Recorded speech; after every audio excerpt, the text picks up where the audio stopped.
Hello dear students. In this video I'm going to share the particular topic of hybridization and here we are going to discuss hybridization of ethane, ethene and ethyne. ठीक है, इनको अलग से मैं इसीलिए cover कर रही हूँ because these are some of the important questions. Okay, तो let's start. हाइब्रिडाइजेशन टॉपिक आपको ऑलरेडी पिछले वीडियो में करवा दिया है अच्छे से and hope it will be clear to you. तो इथेन का डिस्कस कर लेते हैं बच्चे. सबसे पहले इथेन का फॉर्मूला क्या होता है? It is C2H6. आपने इन टॉपिक को एक और चीज़ बता दूं अच्छे से इसीलिए करना है बिकॉज जब आप ऑर्गेनिक केमिस्ट्री करोगे वहाँ पे भी आपको सिमिलर चीज़ें देखने को मिलेंगी, वहाँ पे भी आपको हाइब्रिडाइजेशन करना पड़ेगा, तो आप यहीं पे इन चीज़ों को कवर कर लो. राइट. सो इथेन का अगर हम देखें बेटा जो फॉर्मूला है इट इज़ C2H6. तो सबसे पहले हमें ये पता करना होगा कि कार्बन सिग्मा बॉन्ड बना रहा है या पाई बॉन्ड बना रहा है, तो उसके लिए क्या करना पड़ेगा? Dot structure. तो डॉट स्ट्रक्चर कैसे बनाना? 2 कार्बन है, 6 हाइड्रोजन है, 3 हाइड्रोजन इसके अराउंड बना दो, 3 हाइड्रोजन इसके अराउंड बना दो. कार्बन के पास कितने वैलेंस इलेक्ट्रॉन्स होते हैं? 4. और हाइड्रोजन के पास ओनली 1. राइट. तो कार्बन क्या करेगा? अपना एक इलेक्ट्रॉन इसके साथ शेयर, एक इसके साथ और एक इसके साथ. सिमिलरली 1 2 3. ठीक है. और एक एक इलेक्ट्रॉन कार्बन्स आपस में शेयर कर लेंगे. So as a result you can see there are only sigma bonds, there is no pi bond. ठीक है. तो यहाँ पे एक कार्बन 4 बॉन्ड्स बना रहा है और चारों की चारों सिग्मा है, कोई भी पाई बॉन्ड नहीं है. तो अब आप क्या करोगे? आप इनका स्ट्रक्चर कैसे ड्रॉ करोगे? तो बेटा स्ट्रक्चर के लिए देखो, अगर हम फर्स्ट कार्बन को देखें तो उसका स्ट्रक्चर कैसा है कि उसने 3 हाइड्रोजन के साथ सिग्मा बॉन्ड बनाई है और एक कार्बन के साथ बनाई है. और अगर हम इस तरफ देखें तो इसका भी सेम सिचुएशन है. तो इसका मतलब हमने सिर्फ एक ही कार्बन पे फोकस करना है, दूसरे का सिमिलर आएगा. तो हम एक कार्बन को लेते हैं, इसकी हाइब्रिडाइजेशन चेक करनी है. सबसे पहले हमें क्या पता होना चाहिए? Electronic configuration. तो मैं यहाँ पे लिख रही हूँ, सबसे पहले हम लोग ग्राउंड स्टेट की इलेक्ट्रॉनिक कॉन्फ़िगरेशन लिखेंगे. आपको पता है कार्बन की कॉन्फ़िगरेशन क्या होती है ग्राउंड स्टेट में? It is 1 2s2 and 2p2. तो 2s में 2 इलेक्ट्रॉन हैं और 2p में कितने हैं? There are 2 electrons. अब आपको पता है कि कार्बन बॉन्ड्स कितनी बना रहा है? 4. तो सिंगल इलेक्ट्रॉन्स कितने होने चाहिए? 4. तो एक इलेक्ट्रॉन ये प्रमोट करेगा नेक्स्ट एम्प्टी ऑर्बिटल में. तो अब क्या होगा? हम एक्साइटेड स्टेट लिखेंगे. एक्साइटेड स्टेट में कार्बन का एक इलेक्ट्रॉन 2s से कहाँ चला जाएगा? शिफ्ट हो जाएगा 2p में. अब आपके पास सिंगल इलेक्ट्रॉन्स हो गए 4. अब हाइब्रिडाइजेशन हो सकता है. अब आपको पता है हाइब्रिडाइजेशन में सारे के सारे पार्टिसिपेट करते हैं. सिर्फ ये चेक कर लो कि कोई पाई बॉन्ड तो नहीं है.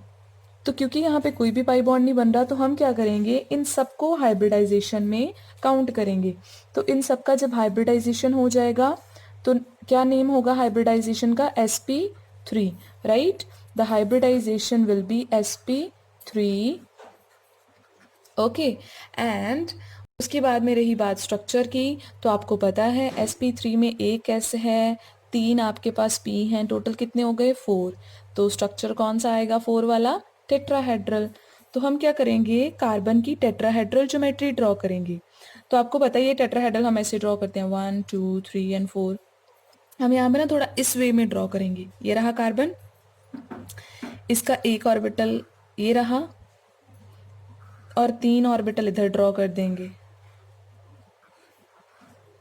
समझ गए कैसे बन रहा है? अगर हम इस तरफ से देखें, इस तरफ से, सो दिस इज टेट्राहेड्रल. मैंने इसको इस तरफ इसीलिए प्लॉट करा है, थोड़ा सा मतलब इसको रोटेट करा है बिकॉज मैंने दूसरे कार्बन का भी शो करना है.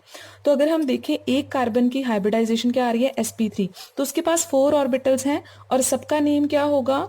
सबका नेम होगा sp3 sp3 sp3 and sp3. चारों ऑर्बिटल sp3 हैं. अब आपको पता है कार्बन किसके साथ बॉन्ड बना रहा है? हाइड्रोजन्स के साथ. और हाइड्रोजन का कौन सा ऑर्बिटल जो है वो पार्टिसिपेट करता है? s orbital. तो इसका मतलब यहाँ पे हाइड्रोजन का s ऑर्बिटल, क्योंकि उसकी शेप कौन सी होती है? स्फेरिकल.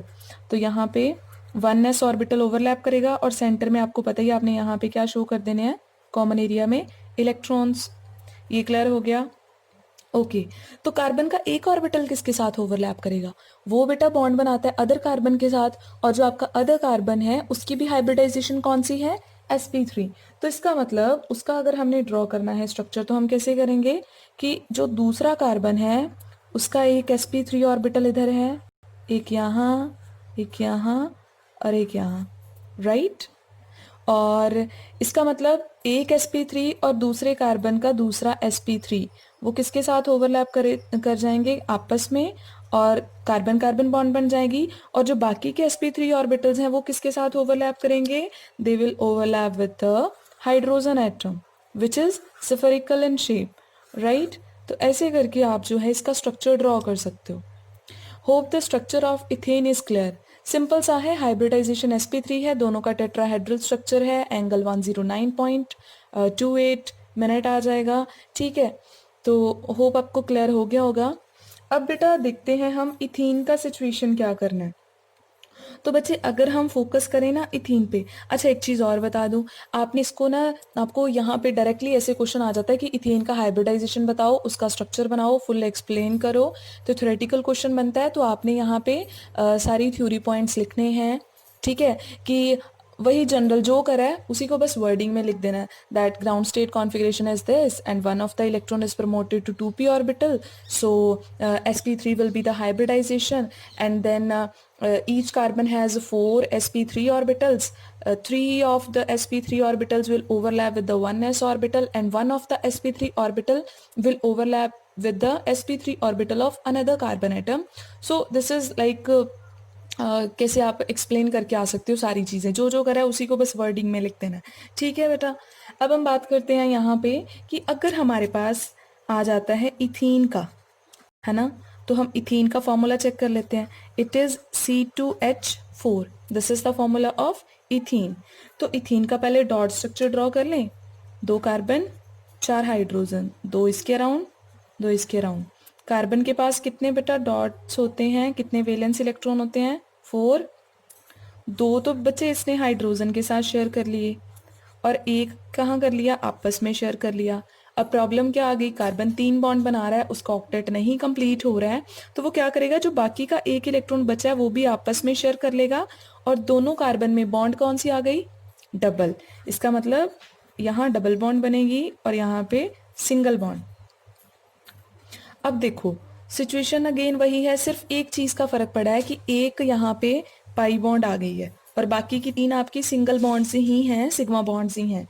अब इनको आप कैसे कवर करोगे, तो आप यहाँ पे डेफिनेटली सबसे पहले ग्राउंड स्टेट लिखोगे, जो आपकी सेम जैसे ऊपर आई है वही आएगी, ठीक है। इलेक्ट्रॉन अब चाहे पाई बॉन्ड बना रहा है कार्बन, चाहे सिग्मा बॉन्ड बना रहा है, टोटल बॉन्ड्स तो 4 ही बनाएगा, तो 4 इलेक्ट्रॉन्स तो चाहिए ही चाहिए। तो आप एक इलेक्ट्रॉन जो है वो शिफ्ट कर दोगे, ठीक है, जैसे पहले करा। अब फर्क कहाँ आएगा, फर्क आएगा सिर्फ हाइब्रिडाइजेशन में। वाई, क्योंकि मैंने आपको बताया था कि जब भी आपके पास पाई बॉन्ड बनती है, डबल बॉन्ड बनती है, तो उसके लिए आपने इलेक्ट्रॉन छोड़ देना, उसको हाइब्रिडाइजेशन में काउंट नहीं करना। अब यहाँ पे देखो कितनी पाई बॉन्ड्स हैं, there is only 1 pi bond, है ना। तो पाई बॉन्ड के लिए हम क्या करेंगे, एक इलेक्ट्रॉन छोड़ देंगे और बाकी के जो ऑर्बिटल्स हैं उनको हाइब्रिडाइजेशन में काउंट कर लेंगे। तो ये देखो यहाँ पे कितने आ रहे हैं हाइब्रिडाइजेशन में, एक s आ रहा है, 2 क्या आ रहे हैं, p आ रहे हैं, तो हाइब्रिडाइजेशन क्या हो जाएगी, sp2। और एक जो ये p ऑर्बिटल है, दिस वन pz, ये एज इट इज क्या रह जाएगा, अनहाइब्रिडाइज्ड, ये हाइब्रिडाइजेशन में पार्टिसिपेट नहीं कर रहा। तो अब आपने क्या ड्रॉ करना है, अब आपने इसका स्ट्रक्चर बनाना है। तो आप sp2 ज्योमेट्री का कैसे स्ट्रक्चर ड्रॉ कर सकते हो, मैं आपको यहीं पे कंपैरिजन में थोड़ा सा बता रही हूँ, ठीक है। ये देखो sp2 यानी कि टोटल कितने ऑर्बिटल्स हैं, 3, और आपको पता है ये 3 का स्ट्रक्चर कौन सा होता है, ट्राइगोनल प्लेनर, है ना। तो इसका मतलब हर एक कार्बन का ऐसे स्ट्रक्चर होगा ट्राइंगल लाइक। तो हम क्या करेंगे, एक कार्बन यहाँ पे बनाया, इसका एक ऑर्बिटल ये, एक ऑर्बिटल ये और एक ऑर्बिटल ये, इसका ट्राइगोनल प्लेनर बन गया। आप ऐसे करके देख सकते हो, है ना, दिस इज ट्राइगोनल प्लेनर। तो इसका मतलब ट्राइगोनल प्लेनर एक का बन गया, और ये तीनों ऑर्बिटल्स का नाम क्या होगा, sp2 sp2 and sp2, clear. अब रही बात कि कार्बन बॉन्डिंग किसके साथ करेगा, 2 बॉन्ड्स तो हाइड्रोजन के साथ बनाएगा, तो ये 2 बॉन्ड्स मैं इसकी हाइड्रोजन के साथ बना रही हूँ, एक यहाँ पे, ठीक है, एक यहाँ पे, हो गया। अब बाकी की जो एक बॉन्ड है वो किसके साथ बनाएगा, कार्बन के साथ। जो तो दूसरा कार्बन है उसका भी ड्रॉ कर लेते हैं। दूसरे कार्बन की जो आपके पास हाइब्रिडाइजेशन है उसकी भी क्या होगी, sp2, ठीक है, sp2 sp2 and sp2, right. तो अब आप क्या करोगे, यहाँ पे यहाँ तक क्लियर हो गया। अभी इसके जो बाकी के sp2 ऑर्बिटल बचे हैं ये भी किसके साथ ओवरलैप करेंगे, ये करेंगे हाइड्रोजन के 1s के साथ, ठीक है, क्लियर हो गया। अब रही बात कि आपने पाई बॉन्ड कैसे शो करनी है। अगर किसी बच्चे को ऐसी प्रॉब्लम आ रही है तो आप कैसे शो कर सकते हो, तो आप बेटा यहाँ पे देखो कि आपका ये जो ट्राइगोनल प्लेनर ज्योमेट्री है, ठीक है, दिस इज ट्राइगोनल प्लेनर। तो ये जो आपके पास ज्योमेट्री है ये बिल्कुल एक सिंगल प्लेन में है, एक पेज में आ सकती है ना, वो नहीं आती थी, वो 3 डायमेंशनल थी। ये 2D है, ये एक पेज में आ रही है। और आपको पता है एक जो pz ऑर्बिटल है वो अनहाइब्रिडाइज्ड है। और pz का मतलब है कि अगर आपका ये जो पूरा मॉलिक्यूल है ये xy प्लेन में प्रेजेंट है तो ऐसे परपेंडिकुलर डायरेक्शन में इसके पास भी एक p ऑर्बिटल पड़ा हुआ है विच इज अनहाइब्रिडाइज्ड, और इसके पास भी एक p ऑर्बिटल पड़ा हुआ है along the z axis which is unhybridized। तो दोनों के पास p ऑर्बिटल है, एक इलेक्ट्रॉन इसके पास है, एक इलेक्ट्रॉन इसके पास है। अब ये दोनों क्या करेंगे, ये दोनों आपस में ओवरलैप करेंगे। और पाई बॉन्ड आपको पता ना कैसे बनती है। अब आपको पता है 2 p ऑर्बिटल ऐसे स्टैंडिंग में है, ये दोनों डायरेक्टली तो ओवरलैप कर नहीं पाएंगे, तो क्या करेंगे, साइड वाइज ओवरलैपिंग करेंगे। तो आप इनकी ऐसे जो है साइड वाइज ओवरलैपिंग शो कर सकते हो कि थोड़ा थोड़ा आपस में ओवरलैप करेंगे और आपका कौन सा बॉन्ड बन जाएगा, पाई बॉन्ड बन जाएगा। तो ऐसे करके आपने स्ट्रक्चर ड्रॉ करना है, ठीक है। एक p ऑर्बिटल था, अनहाइब्रिडाइज्ड था, और रिटर्न में भी यही लिखना है, the unhybridised p orbitals of both carbon atoms will overlap sideways and results in the formation of pi bond, ठीक है बच्चे। अब हम बात करते हैं इथाइन की। तो इथाइन होप अभी आप ड्रॉ कर सकते हो, ठीक है। तो इथाइन की अगर हम बात करें तो आपके पास जो इथाइन मॉलिक्यूल है it will be like ethyne formula is C2H2, carbon carbon hydrogen hydrogen, एक बॉन्ड तो इस तरफ बना ली और 3 बॉन्ड्स ये आपस में बना लेंगे। जब ट्रिपल बॉन्ड बनती है ना बेटा उसमें एक ही सिग्मा होती है और बाकी की दोनों क्या होती हैं, पाई। जब डबल बनती है तो एक सिग्मा और एक पाई, है ना। तो यहाँ पे 2 पाई बॉन्ड्स हैं, तो फर्क कहाँ पे आएगा, अगेन वही, ठीक है। हम क्या करेंगे, कार्बन की ग्राउंड स्टेट कॉन्फ़िगरेशन लिखेंगे 2s2 2p2, बाद में हम एज यूजुअल एक इलेक्ट्रॉन क्या कर देंगे, शिफ्ट कर देंगे, ठीक है। उसके बाद में जब एक इलेक्ट्रॉन शिफ्ट कर दिया अब करनी है हाइब्रिडाइजेशन। तो हाइब्रिडाइजेशन में ध्यान देना है आपने कि 2 पाई बॉन्ड्स बन रही हैं तो हमें 2 इलेक्ट्रॉन छोड़ने पड़ेंगे, तो हमने 2 इलेक्ट्रॉन छोड़ देने हैं और इन दोनों को ओवरलैप करवा देना है। तो इसका मतलब हमारी sp हाइब्रिडाइजेशन आएगी। ट्रिपल बॉन्ड के केस में कौन सी आएगी, sp हाइब्रिडाइजेशन। 2 छोड़ दिए किस लिए, ताकि पाई बॉन्ड बन सके। ओके, अब हम ड्रॉ करते हैं इसका स्ट्रक्चर। तो sp हाइब्रिडाइजेशन की ज्योमेट्री कौन सी होती है बेटा, लीनियर, है ना। तो इसका मतलब कार्बन के पास 2 ही ऑर्बिटल है, एक इस डायरेक्शन में आ जाएगा एक इस डायरेक्शन में, और ये वाला जो है आपके पास ये ओवरलैप कर जाएगा विद द हाइड्रोजन एटम, है ना। और रही बात दूसरे कार्बन की, तो दूसरे कार्बन की सिचुएशन क्या है, उसके पास भी एक ऑर्बिटल है इधर और एक इस तरफ। कार्बन एक एक कार्बन के साथ ओवरलैप कर गया और बाकी का जो रहता है वो किसके साथ ओवरलैप करेगा, हाइड्रोजन के साथ, ठीक है। ज्योमेट्री कौन सी आ गई, लीनियर। अब बात ये है कि इनके पास तो p ऑर्बिटल्स हैं, तो वो p ऑर्बिटल्स कैसे ओवरलैप करेंगे।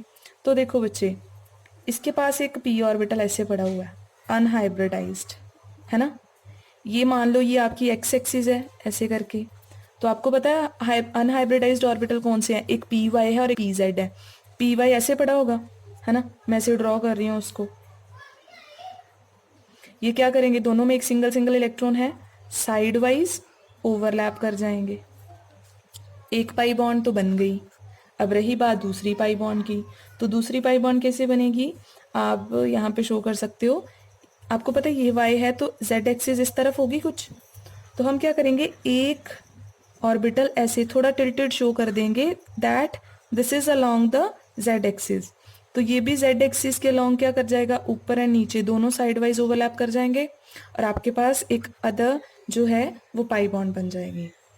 So this is it how you can draw. तो इथीन, इथेन, इथाइन का मैंने इसीलिए पर्टिकुलर करवाया, बाकी तो आप सारे मॉलिक्यूल प्रैक्टिस करोगे ही, लेकिन ये थोड़े पाई बॉन्ड वगैरह शो कर रहे हैं, थोड़े डिफरेंट हैं और इंपॉर्टेंट भी हैं, सो दैट्स वाई मैंने इनको अलग एक टॉपिक में कवर किया। ठीक है, hope the topic is clear, right? Thank you, bye bye.